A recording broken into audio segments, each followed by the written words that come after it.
Terima kasih Anda masih bersama kami dalam Berita Papua hari ini. Untuk Anda yang baru saja bergabung, akan kami sajikan kembali 3 berita utama.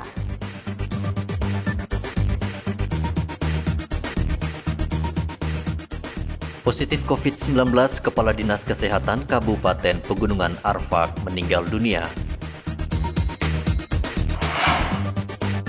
Ratusan pedagang ikut tes cepat massal di Pasar Wosi, 18 dinyatakan reaktif.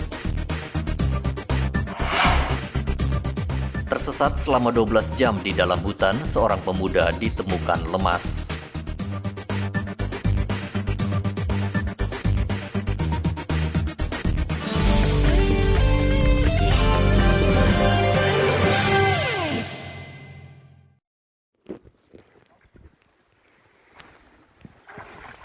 Seorang pemuda asal Kampung Wania, Kabupaten Mimika, tersesat di dalam hutan. Tim SAR mendapat laporan dari keluarganya, langsung menurunkan 1 tim dan melakukan pencarian di dalam hutan.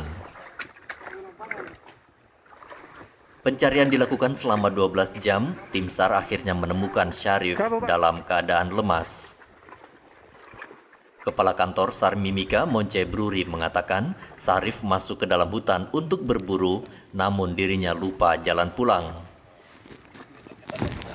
Pencarian hari kedua terhadap 1 orang korban yang diduga tersesat di hutan Wania pada hari Sabtu jam 06.00, 1 tim berjumlah 7 orang berangkat menuju ke lokasi untuk bergabung dengan potensi SAR yang ada serta keluarga korban untuk melakukan upaya pencarian. Pencarian dimulai dari 06.00 sehingga sampai dengan pukul 16.00 kami mendapat info dari teman-teman di lapangan bahwa korban berhasil ditemukan dalam keadaan sehat dengan kondisi lemas. Saat ini korban sudah dievakuasi ke rumah korban. Syarif dievakuasi dari hutan Wania ke kantor SAR Mimika dan diperiksa kondisi kesehatannya, setelah itu diserahkan kepada keluarga. Igobat Momolin melaporkan dari Mimika, Papua.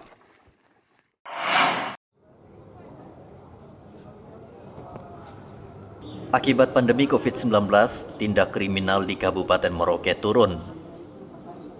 Warga Merauke yang dalam 3 bulan terakhir berada di rumah membuat para pelaku kriminal tidak memiliki kesempatan untuk melancarkan aksinya. Kapolres Merauke AKBP Ari Purwanto mengatakan, selain warga tidak keluar rumah, polisi juga setiap saat patroli dan memberikan imbauan untuk warga. Faktor utamanya pada masa pandemi COVID ini, kegiatan-kegiatan kepolisian kita tingkatkan. Seperti patroli, sambang, dalam rangka memang tujuan utamanya adalah sosialisasi masyarakat untuk tetap tinggal di rumah. Namun demikian ini juga sekaligus sosialisasi, mereka juga melaksanakan patroli.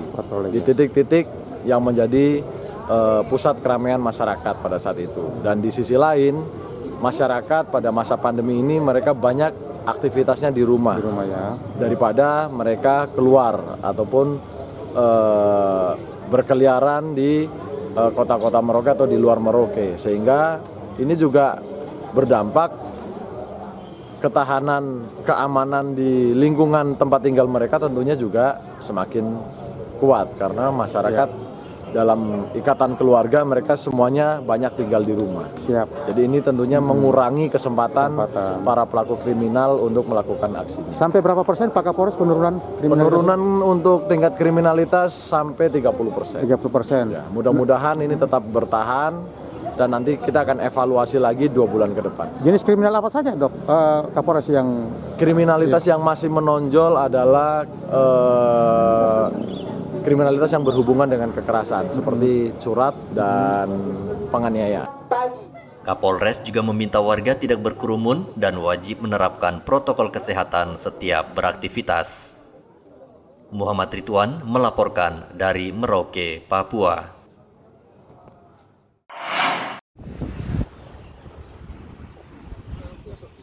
Meski sudah menerapkan new normal atau kenormalan baru, Satgas COVID-19 Kabupaten Mimika terus perketat seluruh penumpang pesawat yang tiba di Bandara Moses Kilangin, Mimika.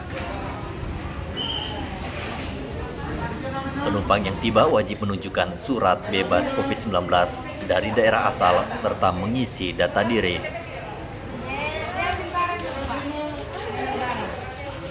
Juru bicara Satgas COVID-19 Mimika, Renol Ubra, mengatakan seluruh penumpang yang turun di bandara wajib mengisolasi diri secara mandiri selama 14 hari. Jadi sebelum mereka tiba di Timika, kami sudah mendapat manifest dan hasil pemeriksaan dan kartu HAC. Ketika mereka tiba di sini, kami akan melakukan pemeriksaan ulang. Demikian pula penumpang yang melakukan perjalanan dari luar Kabupaten Mimika, baik itu melalui kapal laut ataupun pesawat, akan melakukan pemeriksaan. Jika mereka positif atau misalnya mereka belum melakukan pemeriksaan, kami akan periksa.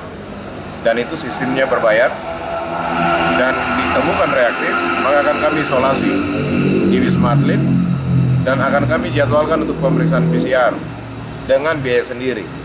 Kemudian kalau dinyatakan sebagai pasien COVID-19, maka pemerintah akan menangani lebih lanjut untuk tata laksana perawatan pasien COVID-19. Kemudian untuk mereka yang membawa surat keterangan bebas COVID, kami akan secara random atau secara acak akan melakukan pemeriksaan rapid test. Pemerintah Kabupaten Mimika akan membuat regulasi untuk pemantauan dan juga sanksi kepada mereka yang tidak melaksanakan protokol kesehatan. Protokol kesehatan yang akan diawasi secara ketat itu hanya 3, yaitu menjaga jarak, kemudian selalu menggunakan masker, dan menyediakan tempat atau sarana cuci tangan, ataupun menyediakan sarana hand sanitizer, misalnya tukang ojek, ataupun perkantoran-perkantoran, maupun pusat-pusat perbelanjaan dan tempat ruang publik lainnya. Sementara untuk acara-acara keluarga atau organisasi yang sifatnya melibatkan publik harus mendapat persetujuan dari tim gugus tugas. Selain penumpang yang turun, Satgas COVID-19 juga membatasi pengantar penumpang yang akan berangkat hanya bisa mengantar di halaman parkir bandara. Data per 5 Juli tersisa 64 pasien COVID-19 yang dirawat di rumah sakit, sementara 336 pasien dinyatakan sembuh. Igobat Momolin melaporkan dari Kabupaten Mimika, Papua.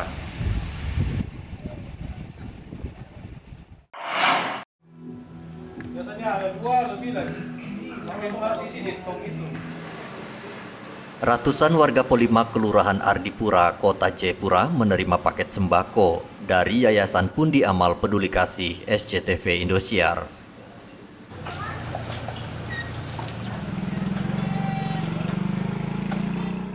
150 paket sembako diberikan SCTV Indosiar melalui program MTEK Peduli Corona, Yayasan Pundi Amal Peduli Kasih.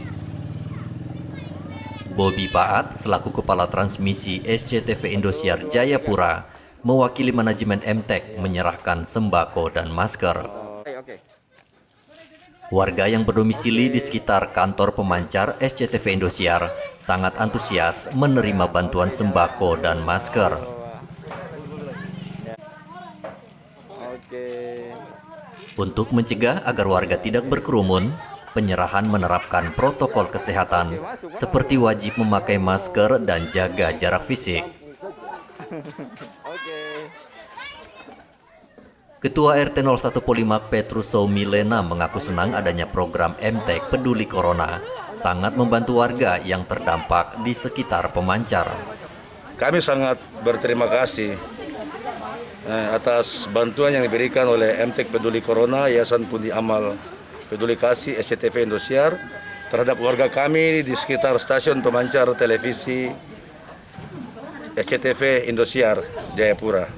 Harapan kami SCTV lebih terus maju lebih baik lagi dan dapat memberikan tayangan-tayangan yang membuat warga lebih terhibur dan terdidik. Ya, lanjut. Sementara itu Adrianus Peta, warga Polimak, berharap kegiatan seperti ini terus dilakukan oleh MTEK Group sehingga dapat membantu warga yang terdampak. Lanjut terus. Kami warga Polimak 1 Gunung yang ada tinggal di sekitar pemancar STTV Indosiar. Kami bersuka cita dan bersyukur karena kami juga diberi perhatian oleh SCTV dan Indosiar. Kami mengucap terima kasih karena dalam suasana pandemi corona, kami juga mendapat perhatian dari SCTV dan Indosiar. Kami terus mendukung program-program siaran SCTV yang mendekatkan masyarakat kepada SCTV, dan kami berdoa kiranya SCTV terus jaya dan menjadi bahan tontonan yang menggugah masyarakat untuk mengenal lebih baik SCTV dan penyiaran-penyiaran yang dilakukan oleh SCTV. Ya, oke. MTEK Peduli Corona melalui Yayasan Pundi Amal Peduli Kasih membagikan ribuan paket sembako untuk warga yang terdampak pandemi COVID-19 yang berdomisili di sekitar kantor pemancar. Riantonai melaporkan dari Jayapura, Papua. Informasi tadi sekaligus menutup jumpa kita dalam berita Papua hari ini. Akhir kata, saya Yunir Barar bersama tim redaksi yang bertugas mengucapkan terima kasih atas perhatian Anda. Selamat pagi, Wanyambe.